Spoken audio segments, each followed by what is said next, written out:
अयोध्या नगरी कितनी पुरानी है, क्या आपको इसका अंदाजा है? भारतीय वेदों और शास्त्रों में भी अयोध्या का जिक्र मिलता है।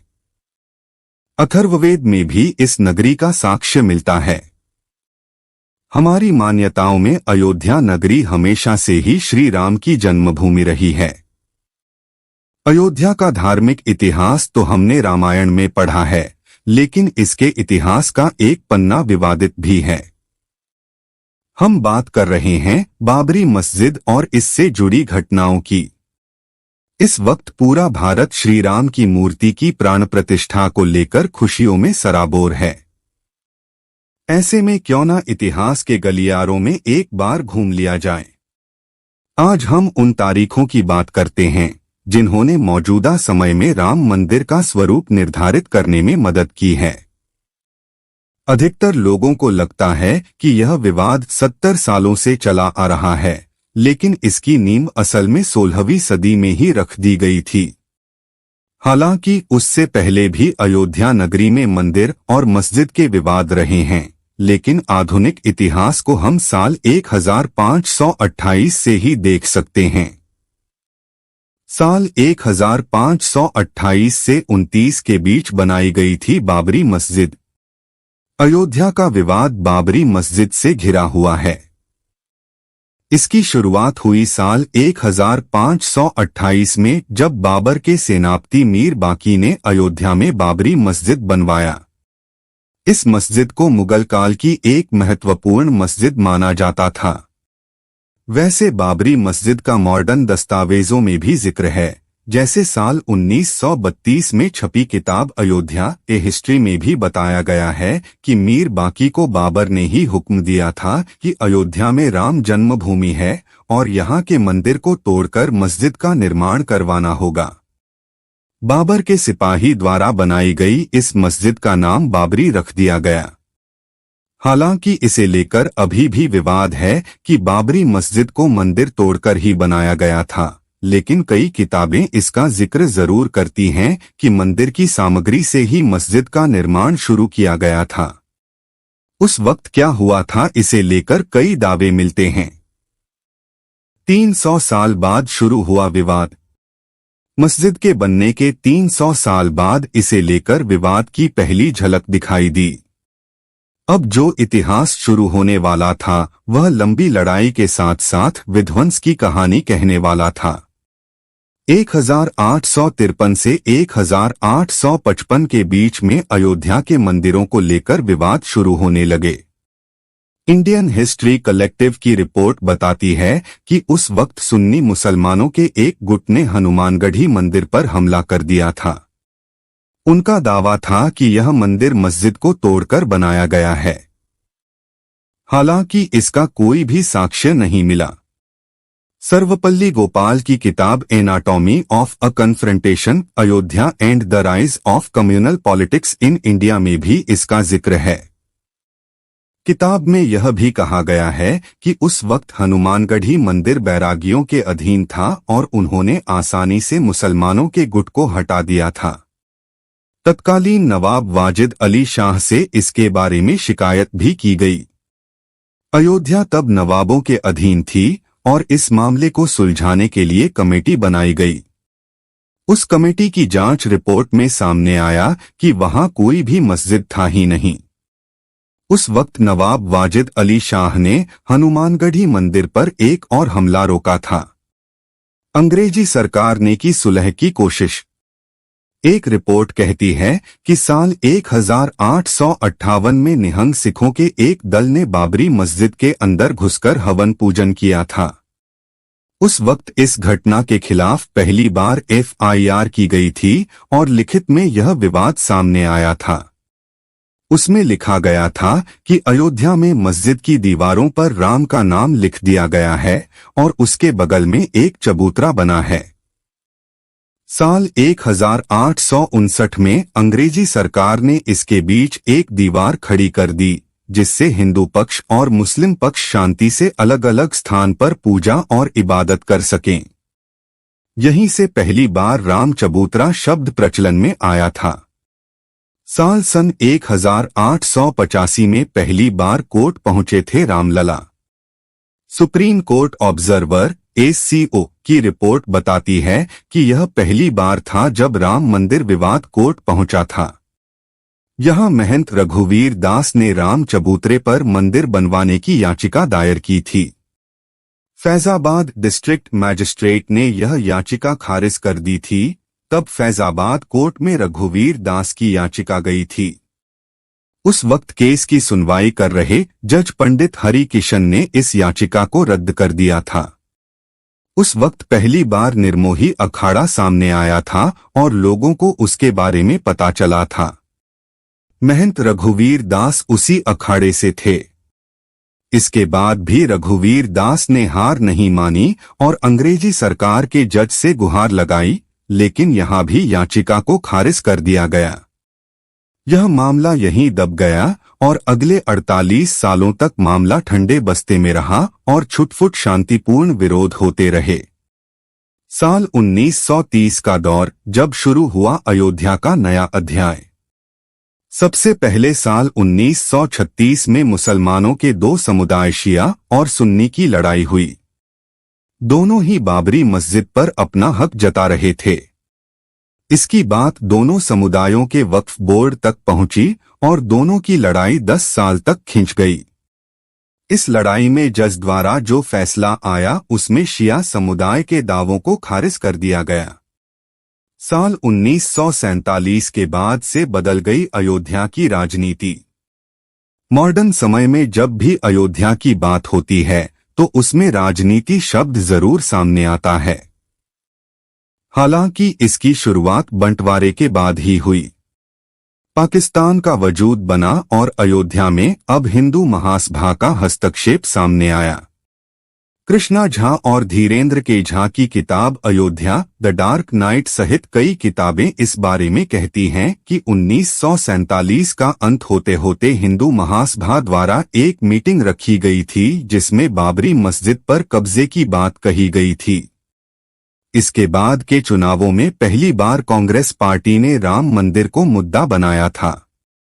कांग्रेस के इस मुद्दे के बाद कोई और पार्टी कहीं टिक नहीं पाई और फैजाबाद में भी कांग्रेस जीत गई। साल 1949 में बाबरी मस्जिद में मिली राम लला की मूर्ति। अब तक हालात काफी खराब हो चुके थे। गाहे खबरें आती रही कि हिंदू पक्ष ने बाबरी मस्जिद पर कब्जा कर लिया है, लेकिन तब तक ऐसा नहीं हुआ था। वहां के हालात को सुधारने के लिए कानूनी मदद ली गई, लेकिन साल 1949 की एक रात वहां राम मूर्ति मिलने का दावा किया गया।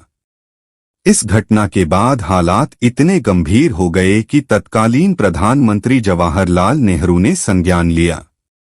महज 6 दिनों के अंदर ही बाबरी मस्जिद पर ताला लगा दिया गया।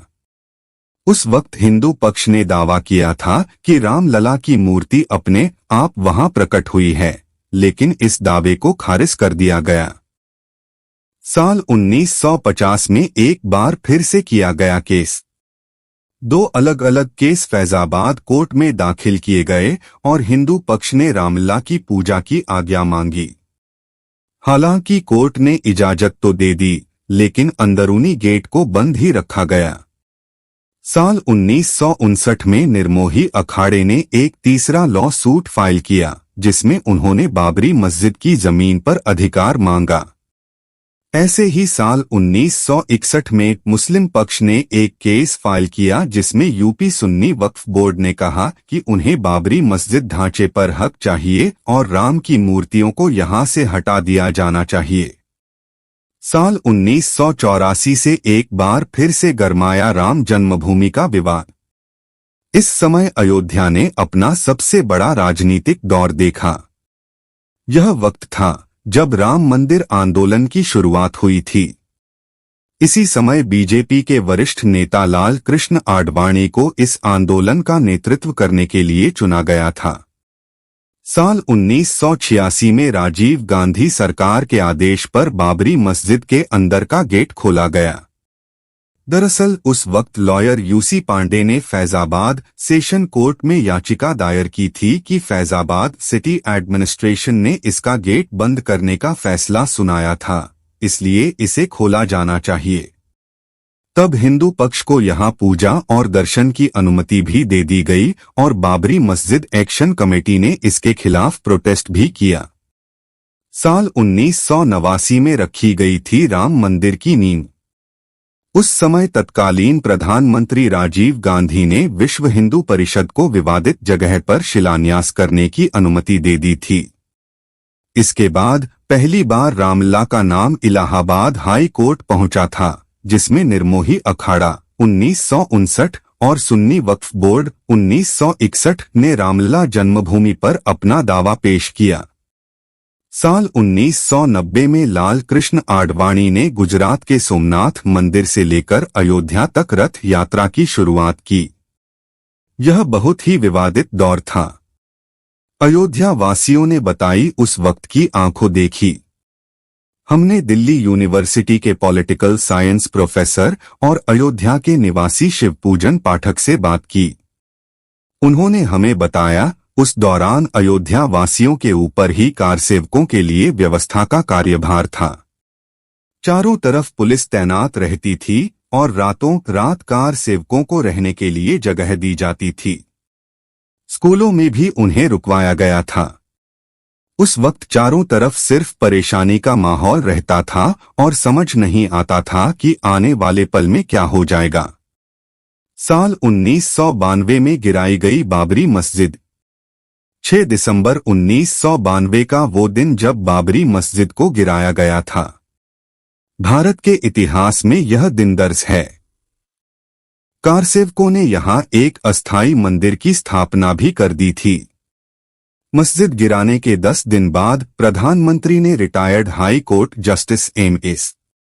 लिब्रहान को लेकर एक कमेटी बनाई, जिसमें मस्जिद को गिराने और सांप्रदायिक दंगों को लेकर एक रिपोर्ट बनानी थी। जनवरी 1993 आते आते अयोध्या की जमीन को नरसिम्हा राव की सरकार ने अपने अधीन ले लिया और 67.7 एकड़ जमीन को केंद्र सरकार की जमीन घोषित कर दिया गया। साल 1994 में इस्माइल फारूकी जजमेंट आया, जिसमें सुप्रीम कोर्ट एससी ने 3:02 के बहुमत से अयोध्या में कुछ क्षेत्रों के अधिग्रहण अधिनियम की संवैधानिकता को बरकरार रखा। इस जजमेंट में यह भी कहा गया था कि कोई भी धार्मिक जगह सरकारी हो सकती है। साल 2002 में बढ़ने लगी राम मंदिर की मांग। अप्रैल 2002 में अयोध्या टाइटल डिस्प्यूट शुरू हुआ और इलाहाबाद हाई कोर्ट की लखनऊ बेंच में हियरिंग शुरू हुई। अगस्त 2003 में ASI archaeological survey of India ने मस्जिद वाली जगह पर खुदाई शुरू की और यह दावा किया कि इसके नीचे 10वीं सदी के मंदिर के साक्ष्य मिले हैं। साल 2009 में अपने गठन के 17 सालों बाद लिब्राहन कमीशन ने रिपोर्ट सबमिट की। हालांकि इस रिपोर्ट में क्या था वह सामने नहीं आया। 30 सितंबर 2010 अयोध्या मामले का ऐतिहासिक फैसला। अब तक अयोध्या की जमीन को हर पक्ष अपने लिए मांग रहा था, लेकिन इलाहाबाद हाई कोर्ट ने इस जमीन को 3 हिस्सों में बांट दिया। इसके तहत 1/3 हिस्सा निर्मोही अखाड़ा को, 1/3 हिस्सा सुन्नी वक्फ बोर्ड को और 1/3 हिस्सा रामलला विराजमान को दिया गया। इस फैसले ने पूरे देश में विवादों को जन्म दिया। इसके खिलाफ एक बार फिर से याचिका दायर हुई और साल 2011 में सुप्रीम कोर्ट ने इलाहाबाद हाई कोर्ट की रूलिंग को रोक दिया। सुप्रीम कोर्ट ने इस हियरिंग को लेकर कहा कि इलाहाबाद हाई कोर्ट का जजमेंट अजीब है, क्योंकि तीनों में से किसी भी पार्टी ने इसके लिए गुहार नहीं लगाई थी। साल 2017 आते आते चीफ जस्टिस खेहर ने तीनों पार्टियों को आउट ऑफ कोर्ट सेटलमेंट के बारे में कहा। इस पर एक बार फिर से बहस शुरू हुई। साल 2018 में सुप्रीम कोर्ट ने अपना फैसला दिया। हालांकि लेकिन उसे जगजाहिर नहीं किया गया। उस वक्त सुप्रीम कोर्ट ने बड़ी बेंच के तहत उनके फैसले की जांच करने को मना कर दिया था। साल 2019 में आखिरकार आया ऐतिहासिक फैसला। चीफ जस्टिस गोगोई ने साल 2019 में 5 जजों की बेंच बनाई और पुराने 2018 वाले फैसले को खारिज कर दिया।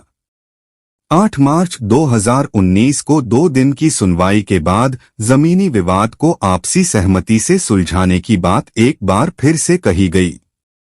नवंबर 2019 आते आते सुप्रीम कोर्ट ने हिंदू पक्ष के हित में फैसला सुनाया और राम मंदिर को एक ट्रस्ट के जरिए बनवाने का आदेश दिया। इसके साथ सुन्नी वक्फ बोर्ड को 5 एकड़ जमीन दी गई, जहां अयोध्या में मस्जिद बनवाया जाना था। दिसंबर तक इस मुद्दे पर कई पिटीशन फाइल की गई और सुप्रीम कोर्ट ने इस मुद्दे को खारिज कर दिया। फरवरी 2020 को श्री राम जन्मभूमि तीर्थ क्षेत्र ट्रस्ट की स्थापना हुई। लोकसभा में प्रधानमंत्री नरेंद्र मोदी ने इसकी घोषणा की। सुन्नी वक्फ बोर्ड ने 5 एकड़ जमीन को स्वीकार किया और अगस्त 2020 में प्रधानमंत्री नरेंद्र मोदी ने राम मंदिर का शिलान्यास किया। साल 2020 में शुरू हुआ राम मंदिर का निर्माण आधिकारिक रूप से शुरू हो गया। 5 फरवरी 2020 को प्रधानमंत्री नरेंद्र मोदी द्वारा राम मंदिर निर्माण के लिए ट्रस्ट बनाया गया। अगस्त 2020 में राम मंदिर की आधारशिला रखी गई। साल 2023 में हुआ राम मंदिर का उद्घाटन। आखिरकार 22 जनवरी 2024 आ गया और इस दिन राम मंदिर में रामलला की प्राण प्रतिष्ठा भी हो गई। अब यह मंदिर आम लोगों के लिए खोल दिया जाएगा और अयोध्या में आकर लोग श्री राम के बाल रूप के दर्शन कर पाएंगे। अब 22 जनवरी 2024 को प्रधानमंत्री नरेंद्र मोदी द्वारा ही रामलला की मूर्ति का प्राण प्रतिष्ठा किया जाना है। नोट: इस स्टोरी में किसी भी तरह का धार्मिक या राजनीतिक ओपिनियन नहीं दिया गया है। यहां सिर्फ तथ्यों की चर्चा की गई है। इस वीडियो में हम किसी भी धर्म या जाति को ठेस पहुंचाना नहीं चाहते। धन्यवाद।